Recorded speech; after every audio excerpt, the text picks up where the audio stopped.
চলেন গ্যাঞ্জাম লাগে আসি। কি ভাবতেছেন কিসের গ্যাঞ্জাম? উত্তর শেষে দিচ্ছি। এজন্য যেতে হবে ঢাকা থেকে রানীগঞ্জ, শীতলক্ষ্যা নদীর পাড়ে। তাই কিছুটা পথ গ্রামের মধ্য দিয়ে গন্তব্যে যেতে হবে। সেখানে গেলে দেখা মিলবে আমাদের কাঙ্ক্ষিত দুপাশে নদী আর মাঝখানে রানীগঞ্জ থাদার চর। এখানে আসলে যা যা দেখতে পাবো, সেই শহুরে জীবন থেকে নিজেকে বের করে আনার যে গ্যাঞ্জাম, সেটাই এই ভিডিওতে আমরা দেখব। এখানে আসলে যেটা দেখা যাবে সেটা হচ্ছে গ্রামীণ পরিবেশ, নিঃসন্দেহে অসাধারণ।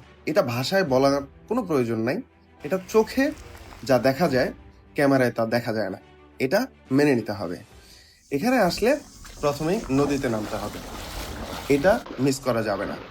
কারণ আপনি কোথাও গেলেন, সেখানে কোনো ধরনের অ্যাক্টিভিটিস করলেন না, তাহলে জিনিসটা অনেকটাই বৃথা।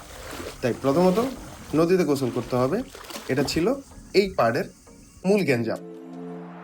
এখন এত সুন্দর জায়গা যা কখনো বর্ণনা করা যায় না, সেখানে আসার পর তাকায় থাকা ছাড়া আর কিছু করার যদি না থাকে, তাহলে আসলে জিনিসটাই পুরো নষ্ট হয়ে যাবে।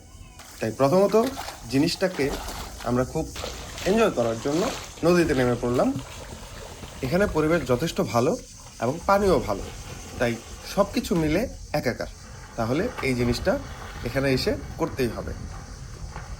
আজ এ পর্যন্তই, দেখা হবে অন্য কোনো পর্বে।